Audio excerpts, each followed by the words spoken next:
ओम नमः शिवाय। हर हर महादेव। प्रिय भक्तजनों, आज बुधवार के दिन आप श्रवण करेंगे बड़ी ही दुर्लभ कथा, जिसे सुनने मात्र से ही जन्म जन्मांतर के पाप क्षीण हो जाते हैं। हे उमानंदन श्री गणेश जी, आप बल बुद्धि तथा समृद्धि देने वाले देवताओं के भी प्रथम पूज्य हैं। आपको हम सब बारंबार नमस्कार करते हैं। आइए सुनते हैं। बहुत समय पहले की बात है। एक गांव में एक भाई बहन रहा करते थे। भाई बहुत गरीब था, पर उसकी बहन पैसे वाली थी। जब बहन के ननद का विवाह हुआ, तब बहन ने ना तो अपने भाई को विवाह में आने का निमंत्रण दिया, ना ही कोई चिट्ठी भेजी।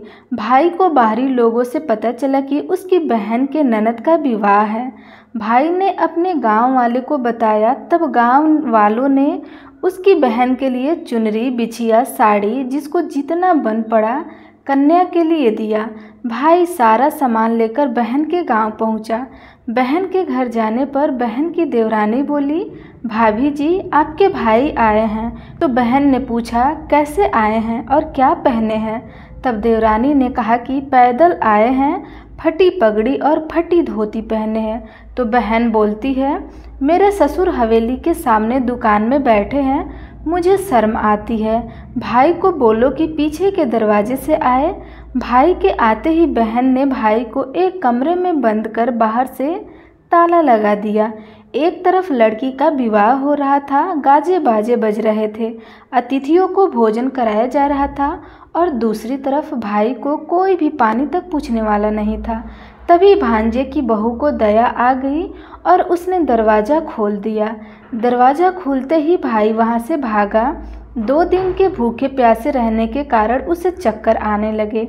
रास्ते में एक गणेश जी का मंदिर था, वहाँ जाकर वह गिर गया और रोते रोते गणेश भगवान को अपनी व्यथा सुनाई और बोला, हे गणेश जी महाराज, आज मेरी गरीबी के कारण से मेरी सगी बहन ने मुझे धिक्कार दिया है। घर जाने पर मेरी पत्नी, मेरे बच्चे जब पूछेंगे कि विवाह से क्या लेकर आए हैं, तो मैं क्या जवाब दूंगा? तब गणेश जी को उस पर दया आ गई और गणेश जी भगवान बोले, मेरे बगीचे में ककड़ी, तरबूज तोड़कर ले जा। तब भाई ने ककड़ी तोड़कर झोला में भर लिया और अपने घर गया। घर जाते ही बच्चों ने पूछा, पिताजी, बुआ के यहाँ से हम लोग के लिए आप क्या लाए हैं? बच्चे उसके झोले को देखने लगे। झोला खोलते ही छोटे छोटे तरबूज सोने के गेंद में बदल गए। बाकी तरबूज को काटने पर हीरे मोती निकलने लगे।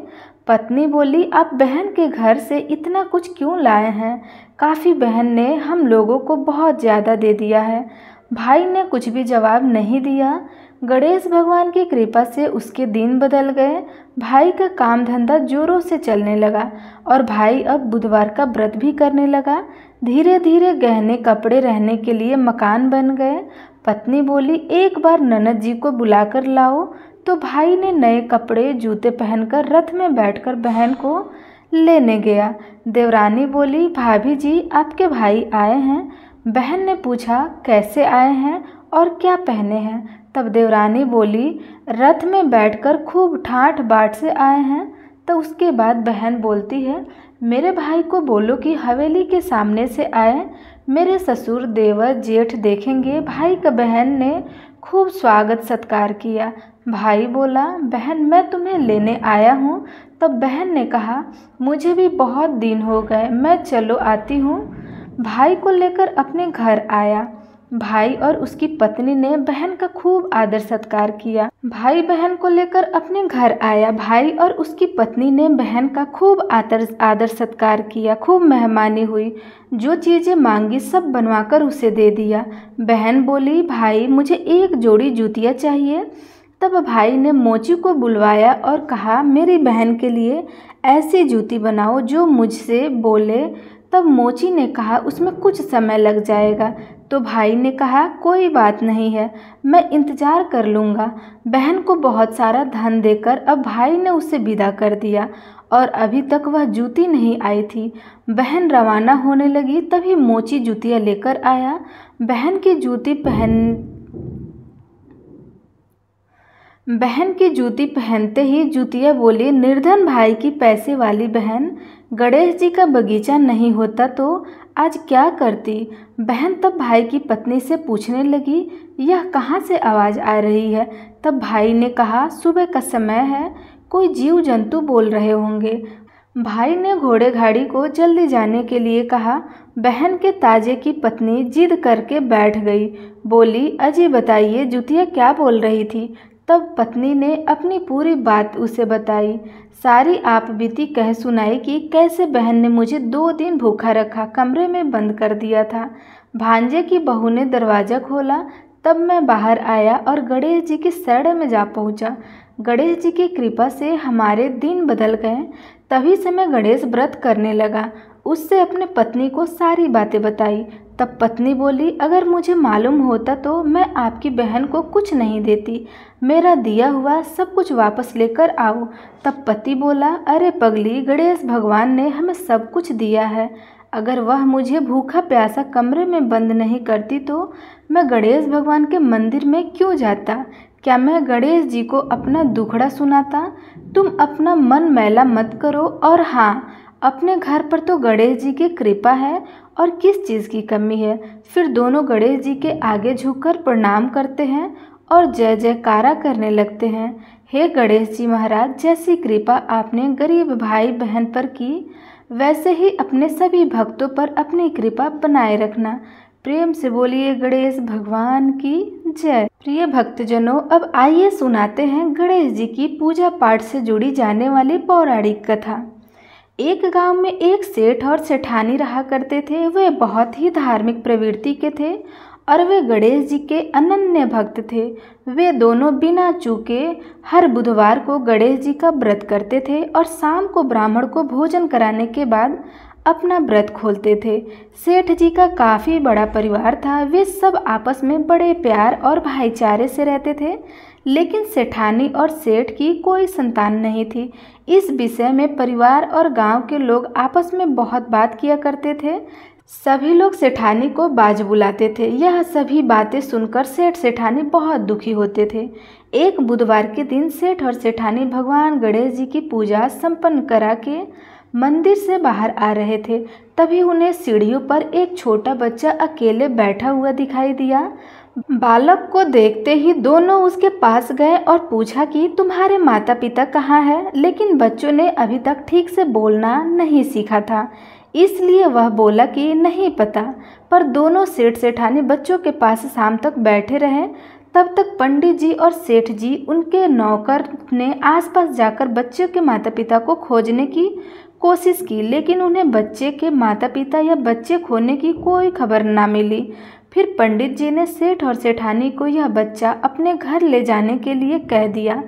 साथ में यह भी कहा कि अगर बच्चे के माता पिता यह आते हैं तो मैं स्वयं उन्हें आपके पास ले आऊँगा। तब सेठ और सेठानी की खुशी का ठिकाना न रहा। वे दोनों खुशी खुशी उस नन्हे बालक को अपने साथ लेकर आए। सेठ जी ने बच्चे का नाम अपने आराध्य श्री गणेश भगवान जी के नाम पर रखा और बड़े ही प्रेम और दुलार से उसका पालन और पोषण करने लगे। कुछ ही दिनों के बाद उसी गांव में एक बहुत बड़ा ठग पति पत्नी आए। उनका इरादा गांव के सबसे अमीर आदमी को ठगने का था। वे दोनों ठग गणेश मंदिर की सीढ़ियों पर बैठकर सोच विचार कर रहे थे। तभी वहां पर पंडित जी आ गए और गांव में अनजान लोगों को देखते ही उन्होंने पूछा, क्या आपका बच्चा खो गया है। दोनों चोरी चाकरी के लिए बहाना ढूंढ रहे थे, इसलिए उन दोनों ने तुरंत ही हाँ कह दिया। तब पंडित जी ने कहा कि देखिए, चिंता की कोई बात नहीं है, आपका बच्चा एक सेठ जी के घर पर पल रहा है। पंडित जी उन दोनों ठग से सेठ जी के घर ले आए और कहा, सेठ जी, गणेश के माता पिता आ गए हैं। यह खबर सुनकर सेठ और सेठानी बहुत दुखी हुए। सेठ इन दोनों पति और पत्नी को एक रात के लिए अपने अतिथि गृह में ठहराया। अब वह दोनों ठग सिर्फ मौके की फिरार में थे। फिर उसी रात सभी लोगों के सो जाने के बाद वे दोनों ठग एक एक करके सभी कमरों की तलाशी करने लगे। फिर वे दोनों तिजोरी वाले कमरे में पहुंच गए। छानबीन के वक्त होने वाली छोटी मोटी आवाज़ें से सेठ जी का एक नौकर जग गया और आवाज़ की दिशा में तिजोरी वाले कमरे में नज़दीक आ गया। उसने चुपके से अंदर जब झांक कर देखा तो दोनों ही मेहमान कीमती सामान चुरा रहे थे। नौकर ने यह देखते ही धीरे से उस कमरे की बाहर की कुंडी लगा दी और ज़ोर ज़ोर से चोर चोर बुलाकर पूरे घर में हल्ला मचा दिया। शोरगुल की आवाज़ सुनते ही घर के सभी लोग इकट्ठा हो गए। तब सेठ जी ने उन दोनों चोर पति पत्नी को कमरे से बाहर निकाला और सुबह ही पंचायत में हाजिर कर दिया। सेठ जी ने सरपंच जी को पूरा मसला बताया और कहा कि हे सरपंच जी, यह दोनों तो चोर है। अब हम पुत्र गणेश को इन दोनों को नहीं देंगे, लेकिन वे दोनों ठग पति पत्नी अपनी जिद पर अड़े रहे और बच्चे को ले जाने की जिद करने लगे। सरपंच जी ने इस गंभीर समस्या का एक तोड़ निकाला। उन्होंने सेठानी और दूसरी औरत को गणेश के सामने खड़ा कर दिया और कहा, जिसके भी आंचल से दूध की धार गणेश के मुंह में जाएगी वह बालक गणेश के पास ही रहेगा। फिर दोनों अपने अपने आंचल मुंह के सामने फैलाकर खड़ी हो गई। सेठानी जी मन ही मन भगवान गणेश के नाम जप कर रही थी। देखते ही देखते गणेश भगवान की कृपा से सेठानी के आंचल से दूध की एक धार गणेश के मुंह में गिरी और इस तरह बालक गणेश और सेठानी के साथ हमेशा के लिए रहने लगा। और उन दोनों ठग पति पत्नी को राजा के सिपाहियों ने गिरफ्तार कर लिया और उन्हें कैद खाने में डलवा दिया। इस तरह निसंतान सेठ और सेठानी को भगवान श्री गणेश की कृपा से एक पुत्र की प्राप्ति हुई। तो प्रेम से बोलिए गणेश भगवान की जय। प्रिय भक्तजनों, आइए अब सुनते हैं गणेश जी महाराज की विवाह की कथा। एक बार देवी तुलसी विवाह हेतु वर ढूंढने के लिए तीर्थ यात्रा पर निकली थी और ढूंढते ढूंढते वह गंगा किनारे पहुंच गई। उस समय गणेश भगवान गंगा किनारे तप कर रहे थे। उन्हें देखते ही देवी तुलसी उन पर मोहित हो गई और उनके मन में गणेश भगवान से विवाह करने की इच्छा उत्पन्न हुई। फिर देवी तुलसी ने गणेश जी के पास जाकर उनका ध्यान भंग कर दिया। आंखें खोलने के बाद गणेश भगवान के सामने देवी तुलसी खड़ी थी, लेकिन सामने एक स्त्री। इसलिए अपने क्रोध को नियंत्रण में रखकर गणेश भगवान ने पूछा, आप कौन हैं और हे देवी, आपने मेरा ध्यान भंग क्यों किया है? इसका क्या कारण है? तो जवाब में देवी तुलसी ने अपने परिचय के साथ गणेश जी से विवाह की बात कर ली। उत्तर में गणेश भगवान जी बोले, हे देवी, मैं ब्रह्मचारी हूँ, इस वजह से मैं विवाह नहीं कर सकता। अपने विवाह प्रस्ताव के लिए ना सुनने के बाद देवी तुलसी क्रोधित हो गई। उन्होंने गणेश जी को श्राप दिया कि उनका ब्रह्मचर्य टूटेगा और उनके 2 विवाह होंगे। इस बात पर गणेश भगवान भयंकर क्रोधित हो उठे, क्योंकि एक तो वह स्त्री है, इसलिए ध्यान भंग करने पर श्री गणेश जी ने कुछ नहीं कहा और इतनी विनम्रता के साथ करने पर भी उन्हें श्राप नहीं दिया। फिर गणेश जी ने भी तुलसी माता को श्राप दे दिया कि तुम्हारा विवाह शंखचूर्ण नाम के असुर के साथ होगा। एक देवी होकर भी उनका विवाह एक राक्षस से होगा। यह जानकर देवी तुलसी विचलित हो गई और विनायक जी से इस कठोर श्राप से मुक्ति दिलाने की क्षमा याचना करने लगी। फिर गणेश जी को तुलसी देवी पर दया आ गई। तब गणेश जी बोले, मेरा श्राप तो बदल नहीं सकता, वह तो सच होकर ही रहेगा, लेकिन अगले जन्म में तुम एक पेड़ बनोगी और भगवान विष्णु जी को अत्यंत प्रिय होगी। उनकी पूजा में भी तुम्हारा एक महत्वपूर्ण स्थान होगा और कलयुग के मनुष्य को तुम मोक्ष का मार्ग दिखाओगी। लेकिन तुमने मेरा तप भंग किया है और मुझे ब्रह्मचारी होकर भी 2 विवाह का श्राप दिया है, इसलिए मेरी किसी भी प्रकार की पूजा में तुम निषिद्ध रहोगी। इस प्रकार देवी तुलसी गणेश भगवान की पूजा में निषिद्ध हो गई। तो प्रिय भक्तगणों, इस प्रकार से अब गणेश जी के विवाह का समय आता है। गणेश भगवान का मुख हाथी का है और एक दांत भी टूटा हुआ है। इन्हीं 2 कारणों की वजह से उनका विवाह नहीं हो पा रहा था। इस बात से गणेश जी महाराज अक्सर नाराज रहा करते थे। एक दिन एक देवता के आग्रह पर विनायक जी उनके विवाह में अपनी उपस्थिति दर्शाने गए। विवाह स्थल पर पहुंचने के बाद कुछ देवताओं ने मिलकर गणेश भगवान का समय पर विवाह न होने के कारण उपहास किया, जिससे गणेश जी बहुत अधिक नाराज हो गए। उसी दिन उन्होंने ठान लिया कि जब तक मेरा विवाह नहीं होता तब तक मैं किसी भी देवता का विवाह नहीं होने दूंगा। गणेश भगवान के पास विवाह और अन्य संदेश लाने का काम उनके प्रिय वाहक मूषक राजा करते थे। अब मूषक राजा जब भी किसी देवता के विवाह का समाचार लाते तब गणेश जी उसे आदेश देते और मूषक राज अपनी सेना के साथ जाकर उस विवाह के मंडप को गिराकर तहस नहस कर देते थे और बारातियों को भी भगा देते थे। इस तरह गणेश जी के मूषक राज की मिली भगत की वजह से किसी भी देवता का विवाह नहीं हो पा रहा था। उसके बाद गणेश जी के व्यवहार से तंग आकर सभी देवी देवता भगवान शिव जी के और माता पार्वती जी के पास पहुंच गए और इस विराट समस्या का समाधान मांगने लगे। भगवान शिव और माता पार्वती ने कहा कि इस हल और आपको केवल ब्रह्मदेव ही दे सकते हैं, कृपया करके आप ब्रह्मलोक को जाइए। तब माता पार्वती और महादेव जी को प्रणाम करके सभी देवी देवता ब्रह्मा जी के पास प्रकट हुए। देवताओं की समस्या को ठीक से सुनने के बाद ब्रह्मा जी ने अपने योग्य शक्ति से 2 कन्याओं का निर्माण किया। कन्याओं का नाम था रिद्धि और दूसरा का नाम था सिद्धि। वह दोनों ब्रह्मा जी की मानस पुत्रियां थी। उन्हें लेकर ब्रह्मा जी गणेश जी महाराज जी के पास गए और उनसे अपनी पुत्रियों को ज्ञान एवं शिक्षा प्रदान करने का निवेदन करने लगे। ब्रह्मा जी का मान रखने के लिए एकदंत भगवान ने रिद्धि और सिद्धि को शिक्षा देना आरंभ किया और फिर उस दिन के बाद से जब भी मूषक राज किसी विवाह की खबर लाते उस वक्त रिद्धि और सिद्धि गणेश जी को अपनी बातों में उलझाए रखती थी और दूसरी तरफ देवता का विवाह संपन्न हो जाता था। एक दिन बुद्धि के देवता भगवान गणेश जी को यह बात समझ आ गई, लेकिन उनके क्रोध में आने से पहले ही ब्रह्मदेव अपने दोनों पुत्रियों के साथ प्रकट हो गए। रिद्धि और सिद्धि को सामने देखते ही गणेश जी का क्रोध बढ़ने लगा, किंतु विनायक जी के मुख से कोई भी शब्द निकलने से पहले ही भगवान ब्रह्मदेव ने कहा, हे गणेश जी, आपने स्वयं ही मेरी पुत्रियों को शिक्षा दी है। अब मुझे इन दोनों के विवाह योग्य कोई वर नहीं मिल रहा। मेरी आपसे विनती है कि आप ही रिद्धि सिद्धि से विवाह करके मुझे धन्य कर दीजिए। परम पिता ब्रह्मा जी की शांत वाणी को सुनकर गणेश जी का क्रोध शांत हो गया और वे उस विवाह के प्रस्ताव के लिए हंसी खुशी राजी हो गए। विवाह के बाद अपनी दोनों पत्नियों से उन्हें 2 पुत्र प्राप्त हुए। एक का नाम था शुभ और दूसरा का नाम था लाभ।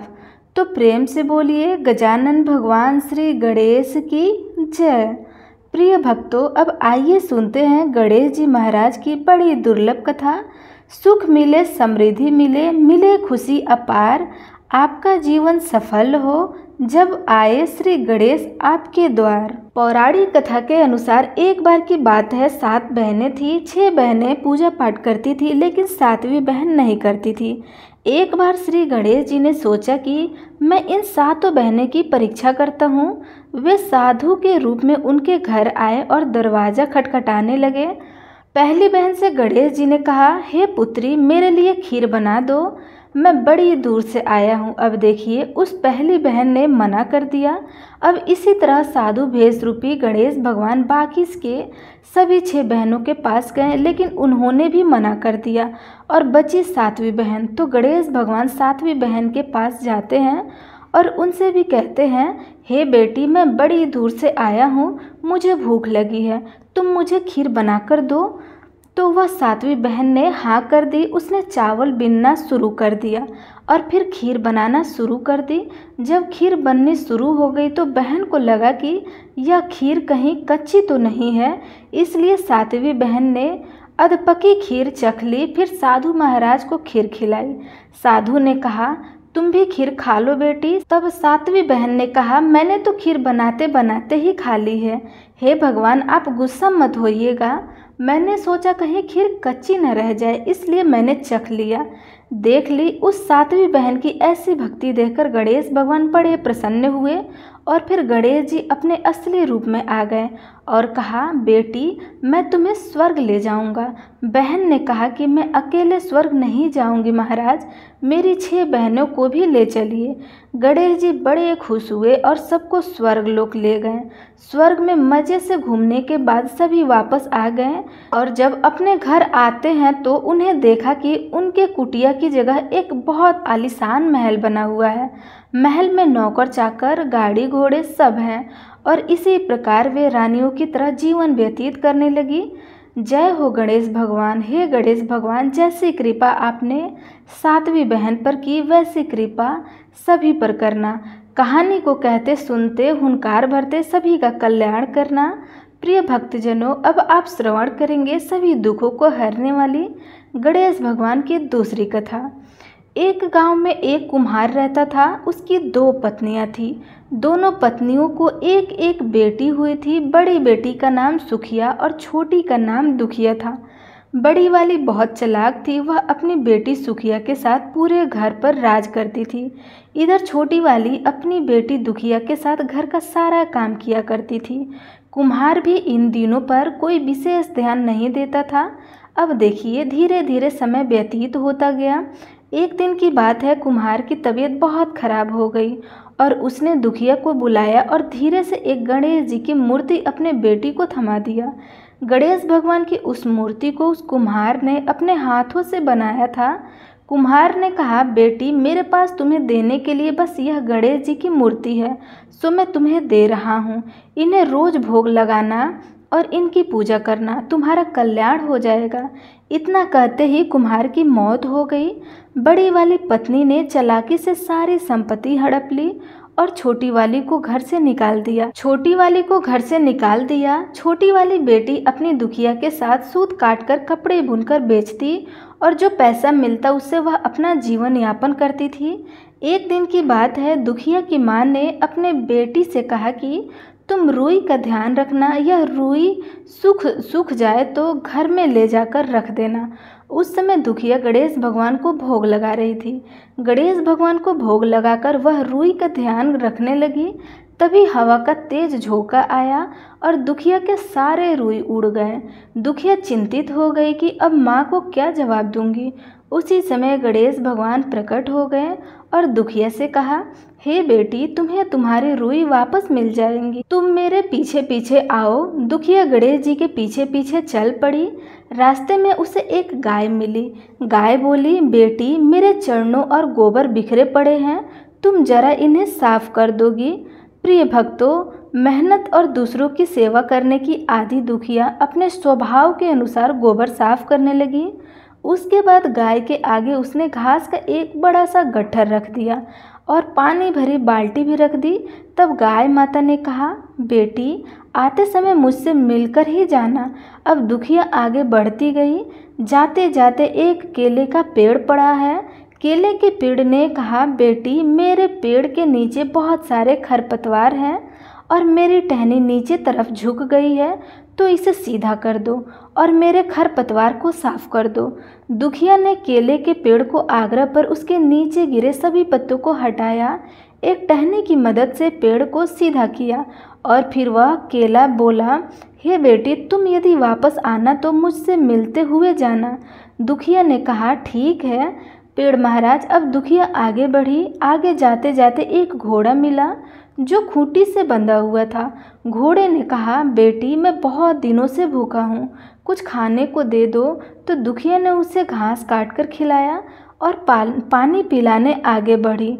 बढ़ने पर एक चांदी सी सफ़ेद बालों वाली बुढ़िया माई मिली जो चांद की माँ थी। गणेश भगवान ने दुविधा को इशारा किया कि जाकर इन्हीं बुढ़िया माई से अपनी रुई मांग लो। दुखिया ने बुढ़िया माई के चरण स्पर्श किए और अपनी रुई मांगी। बुढ़िया माई बोली, रुई मिलेगी, लेकिन अपने अंदर जाकर बालों में तेल लगाकर तालाब में नहा। इसके पश्चात नई साड़ी पहनकर खाना खाकर आज दुखिया बूढ़ी माई के घर के अंदर चली गई और बालों में तेल लगाकर ज्यों ही उसने तालाब में डुबकी लगाई, चमत्कार हो गया। वह परी की तरह सुंदर बन गई। दूसरी डुबकी लगाई तो उसका शरीर गहनों से लद गया। तीसरी डुबकी लगाने की हिम्मत नहीं हुई। उसने कक्ष में आकर कीमती साड़ी ना पहनकर एक साधारण सी साड़ी पहनी। भोजन कक्ष में गई तो वहाँ रसोई घर में पकवान सजे हुए थे। सभी पकवान को छोड़कर दुखिया ने रोटी और सब्जी खाई और बुढ़िया के पास गई। बुढ़िया माई ने उसे उसका रुई वापस लौटा दिया और अपने पास रखे 2 डब्बों में से एक डब्बा उपहार स्वरूप दे दिया। ले जाने को कहा। दुखिया ने छोटा वाला डब्बा उठाया और अपने घर की तरफ चल पड़ी। रास्ते में लौटते समय घोड़े ने उसे सोने के अशरफियों से भरा घड़ा दिया। जब केले के पास पहुंची तो केला के पेड़ ने सोने के केले का एक गुच्छा दिया। गाय ने उसे बछिया दी। इतने सारे नवाब उपहार लेकर दुखिया खुशी खुशी घर आई। दुखिया ने उपहार में मिला डब्बा खोला तो उसमें से दिव्य रूपी एक सुंदर सा राजकुमार प्रकट हुआ। उसने दुखिया से विवाह कर लिया। उसके दिन फिर गए और तीनों माँ बाप सुखी सुखी जीवन यापन करने लगे। अब देखिए, जब सुखिया की माँ ने यह सब देखा तो जल भुन गई। उसने भी छोटी की तरह रुई सुखाने को डाला। अब हवा चलती है तो रुई उड़ जाती है। बड़ी वाली ने अपने बेटी दुखिया को उसे रुई लाने को भेजा।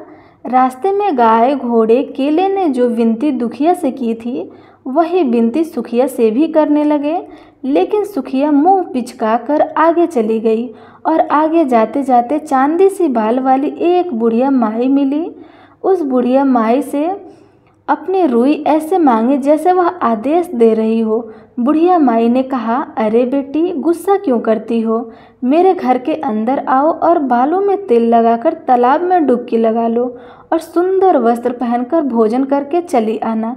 अब क्या था, बुढ़िया माई के घर में सुखिया प्रवेश करती गई और बुढ़िया माई के कहे अनुसार वह बालों में तेल लगाती और पास में तालाब में डुबकी लगाने जाती। तो जैसे ही एक डुबकी लगाती है तो वह सोने चांदी हीरो मोती के आभूषणों से लद जाती है।